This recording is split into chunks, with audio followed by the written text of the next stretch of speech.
Chapter 5 The Road to Hamas. We drove in silence. I searched my mind for something to say, but small talk had never been my strong point. Each topic that arose as a possibility for discussion, I immediately discarded as either too trivial or too technical for casual conversation. The stringent gatekeeper, lodged somewhere in the back of my mind, kept censoring every topic before I could bring it up. "Who was that beautiful woman in the bakery?" I asked out of the blue. "What woman?" he replied, keeping his eyes on the road. "I don't recall anyone in particular." I didn't know how to broach the subject without sounding jealous and possessive, so I let it drop. Yet I couldn't get that person out of my mind. I was sure she was not Mexican, for although her skin was dark, it was more a tan than a natural pigment, and I had not been close enough to see her eyes, but if I had, I know they would have been blue.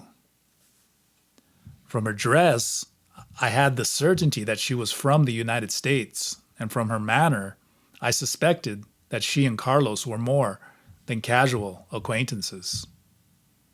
I laughed at myself as I realized that I was already in competition with a woman I had not even met. In spite of the recapitulation I had done under Clara's and Emilito's guidance, I was still reacting like a woman rather than in the disciplined and detached manner of a sorcerer. Clara had warned me that my behavior with respect to men would be a most difficult pattern to break. For certain attitudes and expectations were inculcated in girls at an early age in order to fulfill their social and biological imperatives. Femaleness, Clara had warned me soon after I had begun my recapitulation, includes being jealous, possessive, and treating one's man as if he were a helpless dependent child.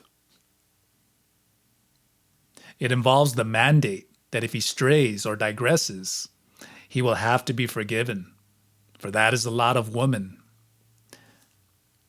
is expected to bear. She must stand by her man under all conditions. "I would never put up with such behavior," I said adamantly. "You'll be horrified at what you uncover upon examining your life," she said, laughing. "You'll put up with whatever your mother put up with, and you yourself told me that she had to put up with a great deal." Remembering Clara's words made me realize that in spite of my professed change, I was still looking into a mirror in which my idea of how a woman ought to behave governed my feelings and actions. "How much further to Hamas?" I asked, emerging myself from self-reflection. "About an hour," Carlos said. He, too, had been lost in thought, although I was certain it was not about himself. And having answered my question, he returned to that inner silence from which I had aroused him. I resented his mental retreat, yet I had no qualms in doing so myself. I realized there existed a lack of fairness in my treatment of others. I expected others to carry the burden of the interaction, to entertain or instruct me, while I remained the passive recipient. It was a mode of behavior I had learned as a child from my mother. She had ingrained in me that a girl should speak only when spoken to, meaning that, in polite company, I had to sit quietly and not make myself a nuisance by asking silly questions. I had always wondered why that rule didn't apply to my brothers, who instead of sitting quietly were rowdy and climbed over the furniture of the friends we were visiting, as if they had the run of the house. On top of that, everyone had found them to be lively and rambunctious boys. Once learned I had kept the rule of quiet passivity, not bothering to revise it as an adult. In recompense, I always kept up a lively inner dialogue, to the point of laughing or snickering at my own silent jokes. During my stay with Clara, she had immediately put a stop to this autocentric behavior. I received a sound rap on the head from her whenever she saw my lips moving or detected even so much as a smile on my face that wasn't warranted by external events. But having been away from the sorcerer's influence for many months, the habit of talking to myself had returned. Why is it so difficult to change? I had once asked Clara after a day of recapitulating in the cave near her house.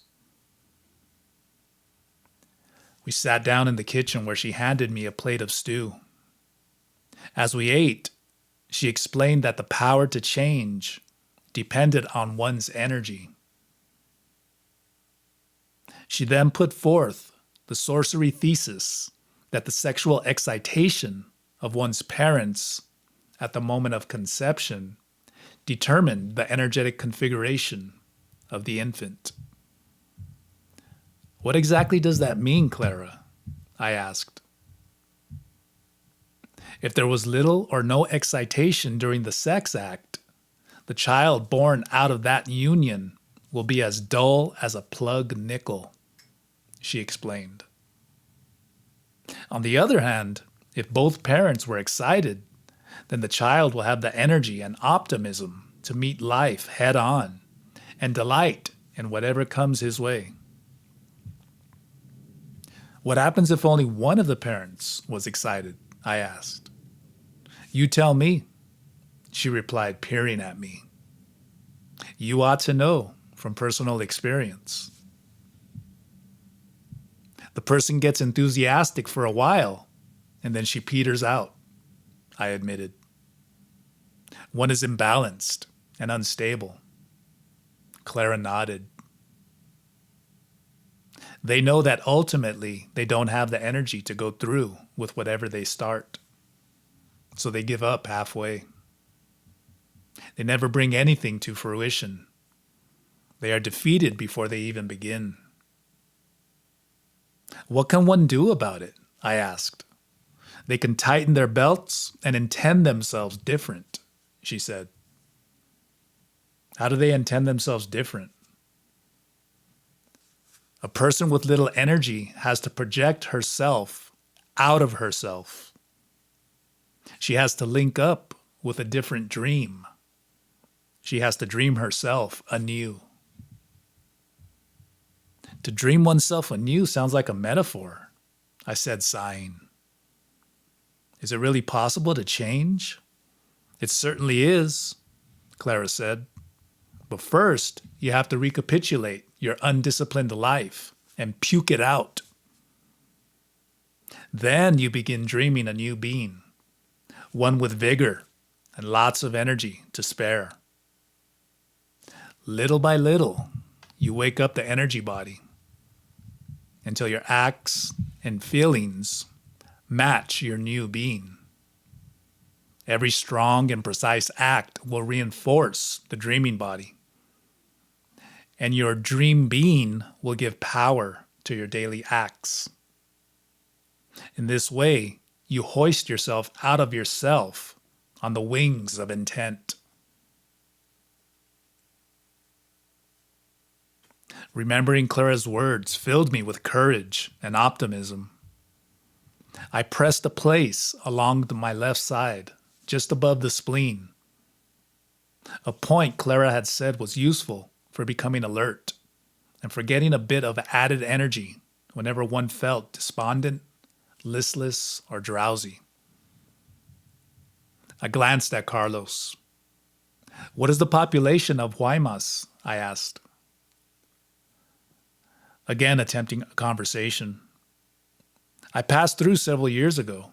I suppose it's really grown.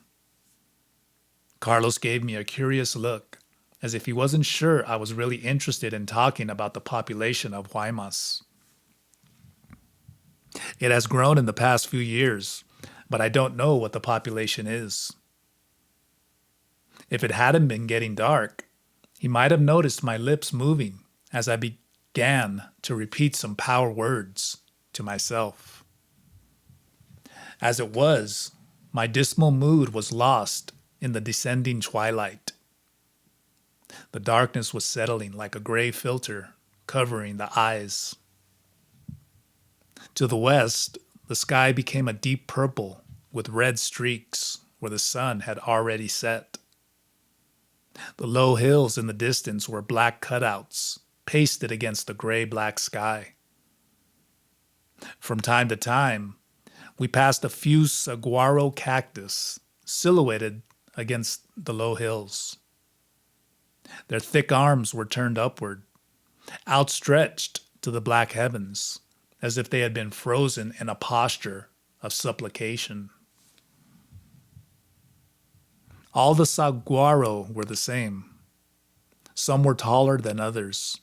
Some had stubbier armatures, but they were all hoping for the same thing: grace to drop from heaven in the form of gentle rain, droplets of mist to quench their eternal thirst.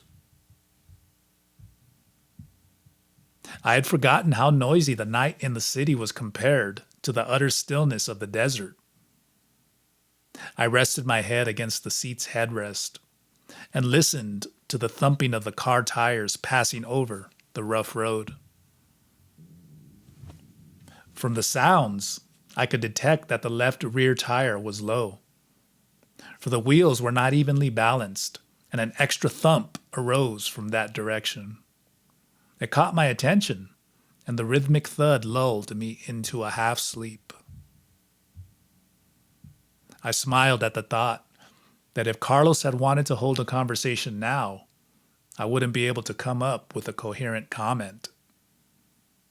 For a hypnotic spell had taken hold of me, and I was feeling heavy, drowsy, so that I could barely keep my eyes open. The road ahead was straight, illuminated by the bright car headlights.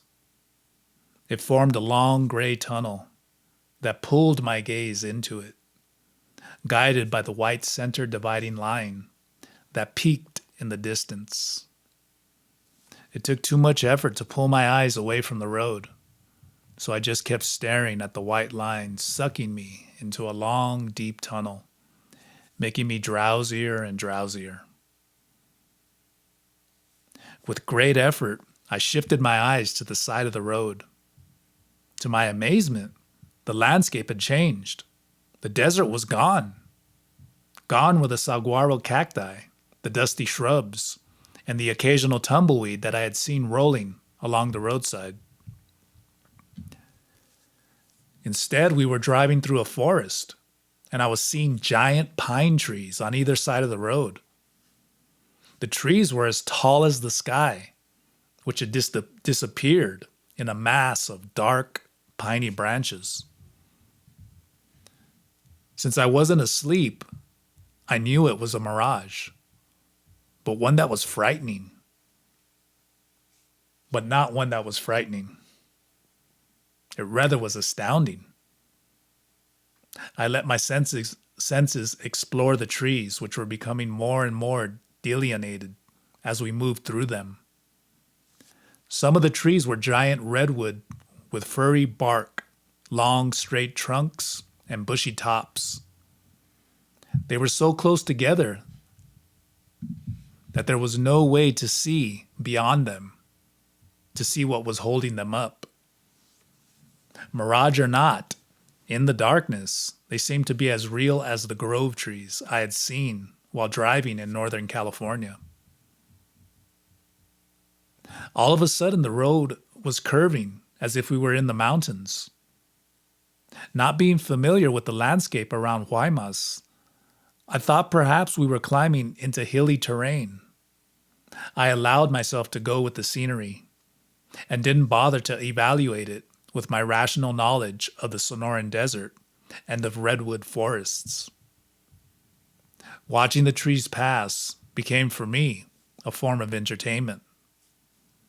I found myself looking out for bear or hoping to spot a deer, but I didn't.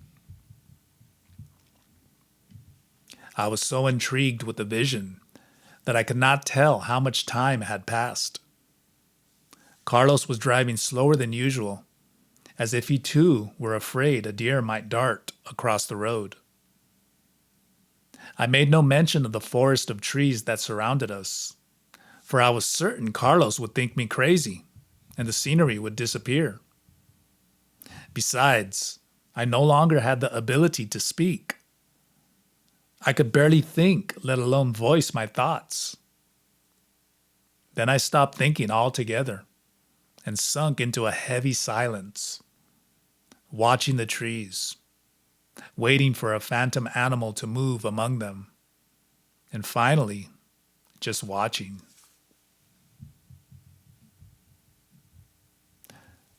John Michael Abelar had once told me that men were not only the creatures who could attain a state of heightened awareness. Dogs, deer, crows, any animal can have a direct line to intent, he had said. We call them magical creatures. Sorcerers seek them and use them as aids or helpers. I must have fallen asleep because at one point I was no longer sitting in the front seat of Carlos's car, but on some sort of hard wooden bench. My head was tilted back, resting on a thick post, and instead of looking up at the inside of the car, I was looking up at some giant trees in front of Clara's house. I was practicing a gazing exercise that Emilito had taught me. And I was sitting on that special bench he had constructed according to ancient sorcerers' specifications. This particular gazing bench was designed specifically for gazing at trees. The 3 posts that supported the back of the bench were about 6 inches square and 6 inches taller than the top horizontal plank that served as the back of the bench. The tops of the posts were cut at a slant so that when sitting on the bench, one could lean the head against one of the 3 thick, protruding vertical posts. They were cut at a perfect angle so that when the head was tilted back, it allowed one to gaze upward without having to strain the neck or hold up the head. One could then be totally relaxed during the gazing practice, whether one was gazing at trees, at clouds, or at the moon or stars at night. This particular bench was set in front of a grove of trees, 3 of which stood out from the rest.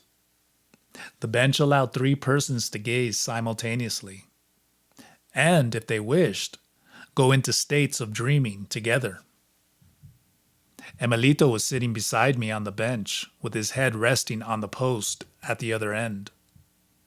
He was also gazing upward at one of the 3 trees that were on a slight hill some distance away. Emilito was gazing at the left one, the one that corresponded to his position on the bench, while I was gazing at the one on the right, directly in line with my point of vision. The trees were outlined against the purple-blue sky. I was totally relaxed, looking at the tree in front of me. It was voluminous, green with swirls of lighter green foliage that seemed to be alive and moved even when there was no wind. In between the thick, swirling foliage, there were dark, empty spaces where I could see the articulation of the branches. Look carefully at every feature of your tree, Emilito said softly. Without moving your head off the gazing post, listen to my instructions, then do what I say. I relaxed and waited for his whispered directives. He told me to begin at the trunk of the tree and sweep my eyes upward, first incorporating the lower branches and then moving upward by sweeping the tufts of leaves with my gaze. I did as he said, relaxing completely, letting the energy from my eyes sweep the tree trunk and gradually ascend. Leave your head where it is. Just move your gaze in the direction of the tree's growth, he said. If your gaze gets lost, stuck, or distracted, begin again at the bottom. I repeated the sweeping procedure perhaps 20 times, always beginning at the bottom, then sweeping my eyes upward along every part of the tree, its trunk, the side where the tree met the sky, moving toward the thick, bushy parts in the center, and gently along the visible brown branches and out to the foliage again. I continued this movement until I had covered the entire surface of the tree. Then I began again. After giving me my initial instructions, Emilito was silent, and I sensed he was gazing at the tree on the far left that corresponded with his position on the bench. I was curious about the other trees, so I turned my head slightly, shifting my gaze. Instantly, I felt a poke in my left side. He had poked me with a stick that was lying on the bench between us that I hadn't noticed it before. Stay in your own tree, Emilito snapped. Curiosity killed the squirrel. I wanted to tell him it was the cat, but I didn't dare correct him. These trees are not the same, Emilito explained. Each one must be gazed at from its proper place on the bench. How are they different? I asked, not daring to move my eyes off the tree in front of me. They are different in the same way people are different, he replied. They have their own mood and temperament, their own energy. You know enough about trees from climbing and living in them to realize they are not the same. That was true. Trees were as different in temperament as people. Each tree I climbed was a unique being with a history often longer than the lifespan of man. From climbing them, I had learned to sense the trees' subtle moods, their changes, their needs, and even their outpouring of affection. Trees were solitary beings, yet underneath the ground, horrendous things were taking place. The roots were intertwined in a mass of growth, competing for every inch of space and moisture. I learned that human beings were nothing in their aggressiveness and competitiveness when compared to trees.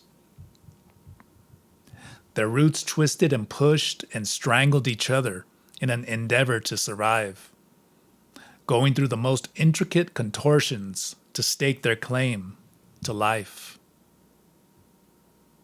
From above ground, trees seemed more stable. I realized that it was precisely because trees were so aware and stable that a great part of my sorcerer's training had taken place strapped in a harness, suspended from a tree, or while living in a tree house.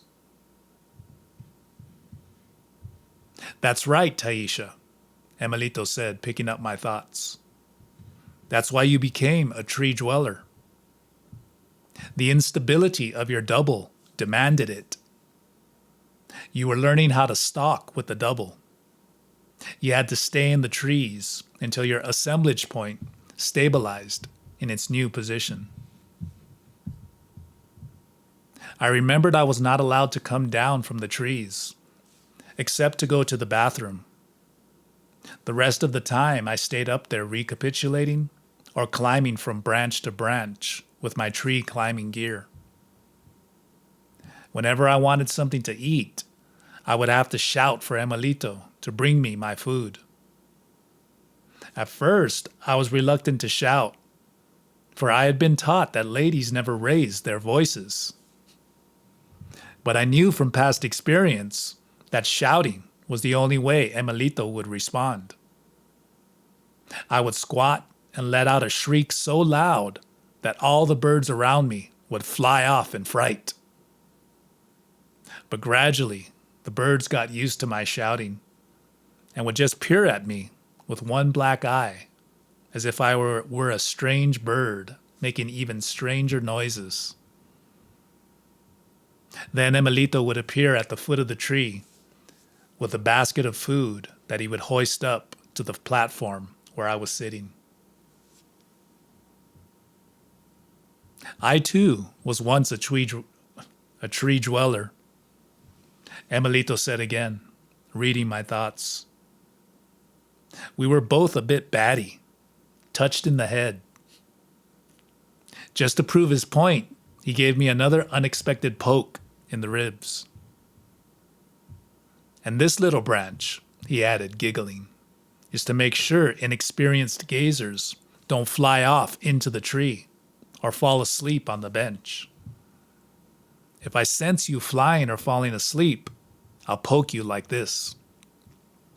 He chuckled and gave me another poke. I'm not falling asleep, I said, annoyed. Although at one point in my gazing, I had the feeling I had been sucked into the tree as if I were sitting on one of its branches. Emilito let out a howl. Are you sure you're not asleep? He said. Maybe you already fell asleep while I wasn't watching. I did not, I said. And to prove it, I pinched myself on the spot below the left floating rib, the place where he had been poking me. Then I brought my eyes back to the tree corresponding to my end of the bench and repeated the gazing, sweeping motion in the most detailed and deliberate manner. I repeated it again and again, feeling with my eyes, as Emilito had recommended, the patches, the differences in shading and texture, and the openings where the branches poked through. Now, move your gaze around the periphery of the tree, where it meets the sky, Emilito instructed. Follow the outline of tree and sky with your gaze, as if you were painting the tree with a long-handled brush. I did what he suggested, and all of a sudden the color of the tree changed from a dark green to a bright chartreuse, as if a gigantic spotlight had been turned on. The sky, instead of being a purple-black, turned into a bright blue-green. It happened so suddenly that I closed my eyes and pressed backwards against the bench. Luckily, the sturdy headpost kept me from falling to the ground. When I opened my eyes again, the change of color was still in effect. Let the energy from the tree flood your eyes, Emilito said. Merge with the tree, the way I showed you. When I did, the tree changed colors again. Now the sky was a bright gold, and the tree became a mass of dazzling peach-colored light. Each leaf was a bit of light superimposed on a simmering limb, forming a matrix of light. Layers and layers of light burst forth from the tree until I was looking at a pulsating, shimmering spread of energy that merged with the energy of the golden sky around it. It was a sight to behold. I realized then why different parts of the tree were different colors. They had different intensities of energy emanating from them. These patches corresponded with moods or feelings that the tree gave off. And there were dark spots too, places from which no light emanated. I knew that these were the shadow entities that inhabited a realm very close to our own, and sometimes crossed over. I was surprised to see some of these shadow beings climbing the tree branches the way I used to climb them. The light of the tree shimmered and moved as if wet, like raindrops illuminated by a car headlight. Nothing about the tree was static. It was absolutely fluid, impermanent. In one moment, my taken for granted impression of trees, that they were stable, sedentary, and permanently rooted, was blasted away. Upon seeing the shimmering, pulsating mass of yellow and white, surrounded by the palest pink halo, I knew trees were in constant flux. "Are you seeing it?" Emilito asked. Yes, I gasped. Whoa, I had no idea trees looked like that. "Don't get too excited, or you'll shift your gaze back to normal vision," he warned. "Stay relaxed and calm. Don't wake up." "There you go again, Emilito. Forget your prodding stick. I'm really not asleep. But it certainly seems as if I were dreaming." "Am I dreaming, Emilito?" I asked, not daring to move my eyes away. "Yes and no," he said. "Gaze now, ask questions later."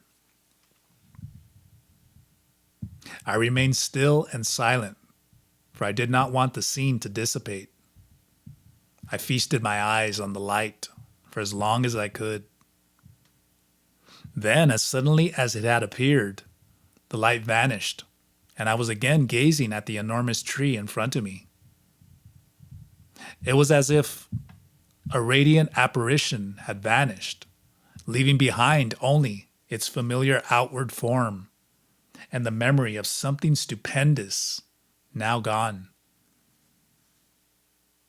It was a shimmering ghost fading away, and the tree that had been so magnificent at the outset of my gazing was now a disappointment compared to seeing its true essence. "You can open your eyes now," Emilito said, poking me in the ribs with his stick. "The show's over." "What a show," I said. "I had no idea." Emilito raised a hand to silence me.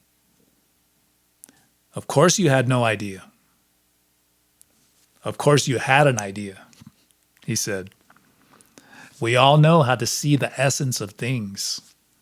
We did it as infants, and you did some gazing while living in the trees. Have you forgotten how to shift your eyes and project your feeling?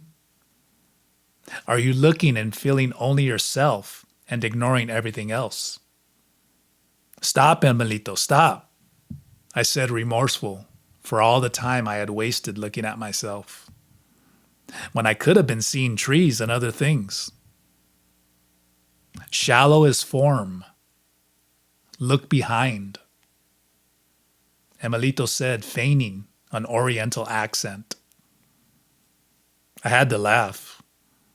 I wondered where he had learned that Buddhist adage. He must have gotten it from Clara, who always had been spouting Oriental aphorisms.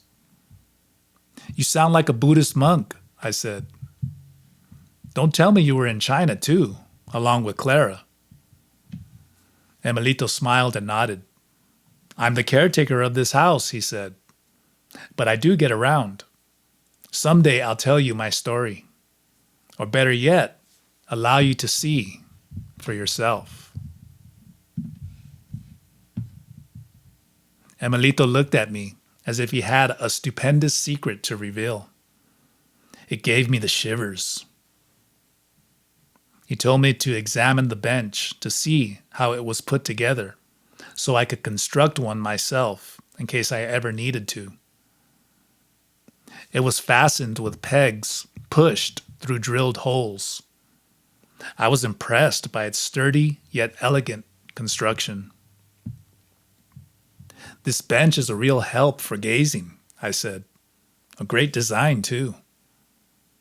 Made by yours truly, he said with a bow. Did you learn this in China? I asked.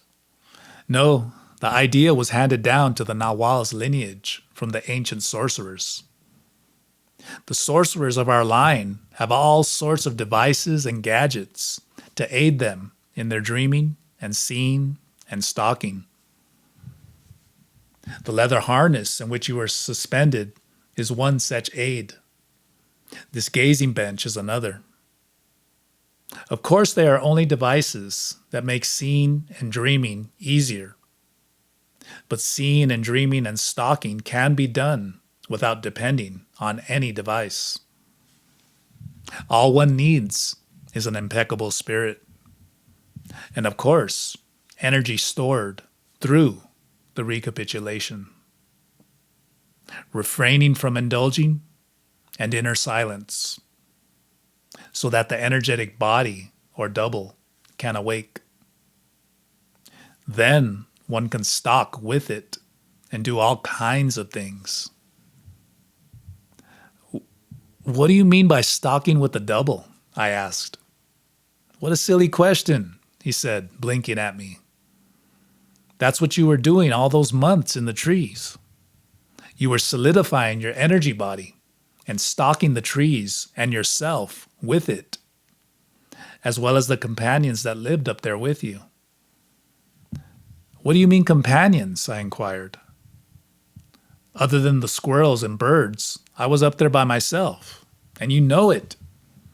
Emilito smacked his lips. Like hell you were. What about your shadow companions? I remembered seeing the shadow beings in the trees as I was gazing at the tree, and did recall seeing plenty of shadows while I was living in the treehouse. In fact, many of the smaller ones I had thought were birds hopping among the branches turned out to be small, fluttering shadows. I told Emilito this fact. As your energy body becomes clearer, you'll remember your friends more clearly. Now we are using the double to gaze at trees. You could even move from this bench into the trees themselves, Emilito continued. You remember doing the tree merging while standing under a tree? Someday when you have stored enough energy, you can try gazing from this bench again, and we'll see if you can be catapulted into the tree. Maybe even some of the shadow beings will help you. I'd rather just climb the tree with my tree climbing gear, I said. Somehow the idea of being sucked up into the treetops, or anywhere else for that matter, by a shadowy confederate was too unsettling. The memory of crossing the threshold into the left side of the hall of Clara's house where the other members of the Nawal's party had been waiting was still too vivid. Some force had catapulted me with such a devastating push that I flew right out of the house and beyond the recognizable world itself. Then I woke up hanging from a tree, with no recollection of what had happened, how I had gotten there, or how long I had been suspended. Well then, if you're scared of jumping into the treetops with your double, or of letting the shadow beings give you a push, how about making the trees move away from their spot?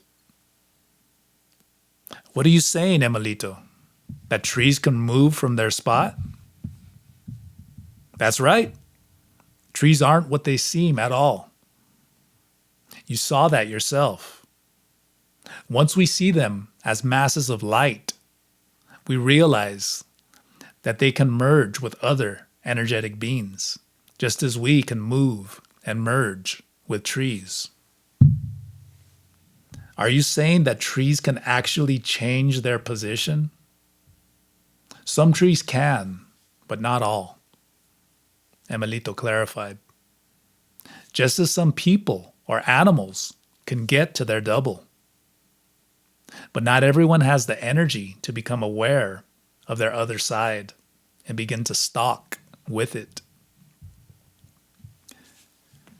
You mean a tree can pop up somewhere else? That's hard to believe, Emilito. Mighty hard. Not when you see trees as energy that's constantly changing, he insisted. Energy never stays the same. It moves depending on its surroundings. His eyes became fierce as a bird of prey.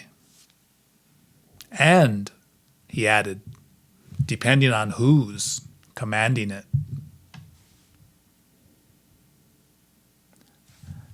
I had to waver in my certainty. The memory of seeing that tree glowing with a flowing light had given me the impression that it was in a state of flux. Perhaps Emilito was right after all. Trees could move away from their spot. The ancient sorcerers, using their powers of seeing, would make an all-out search for such trees, which they called power trees, Emilito explained. They would form intense bonds with them. The tree then would become the sorcerer's ally and even transport them to different places. The sorcerers would aid the tree with their energy, and the tree would help the sorcerer in a symbiotic relationship. Sometimes a sorcerer would even merge with the tree permanently in order to temporarily prolong his own life. It sounds downright gruesome, I said, like some sort of magic carpet sorcerers could sit on to travel. They didn't travel with them, they just moved with them. There's a difference, Emilito clarified. If they wanted to travel, they would change into a bird or a swift-footed animal, such as the mountain lion, which are much more adept at traveling than are trees. What would they do with the trees then? They would hide in them and move the trees to confuse whoever was pursuing them. In ancient times, sorcerers had fierce enemies who hounded them relentlessly. Sorcerers would hide or merge with the trees so that their enemy would become confused. Or they could cause an entire grove of trees to move together. Imagine seeing an army of trees advancing on you. Their enemies would die of sheer fright. Or trees can exchange positions to see what it's like to be on another spot, Emilito continued. But that takes tons of energy, even for a tree. And even if that happened, a person would not notice the switch unless he was a sorcerer. When Emilito said that the trees could exchange places, I remembered an incident that happened in Clara's house. To the rear of the patio were several fruit trees, including a large zapote and a loquat. At one time, I had thought the loquat tree was on the right side of the patio and the zapote on the left. But one day, after I had been staying with Clara for several months. I could have sworn that the trees had changed places. I discovered that it was the sapote tree that was on the right side of the patio, shading the bench Clara and I often sat on. When I mentioned this to Clara, she immediately hushed me up and told me not to speak of the sapote ever again. That wasn't difficult to do because I discarded my speculation as an absurd impossibility. Now, in the light of what Emilito was saying about trees, I wasn't so certain anymore. Perhaps those trees had exchanged positions. I asked Emilito about this. He said that the trees in the Nahual's house were very special.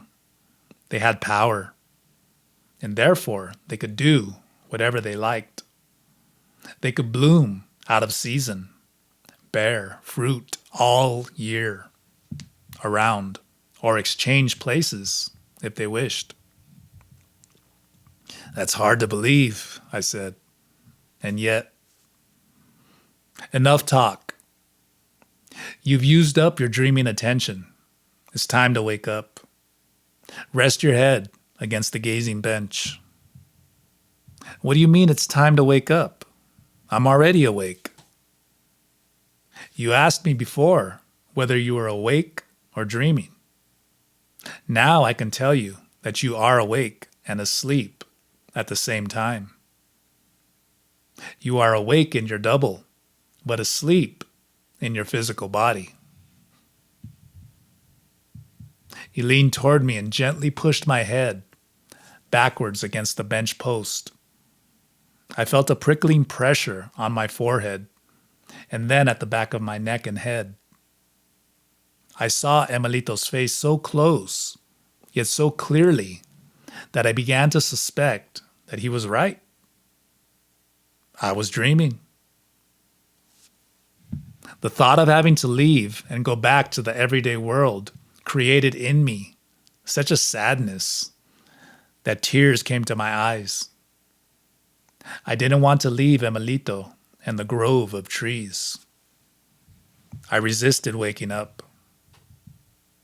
I wanted to ask him more about the loquat and the sapote, and about gazing, and about how trees are able to move from their spots, and most of all, about his own secret story that he promised to reveal to me.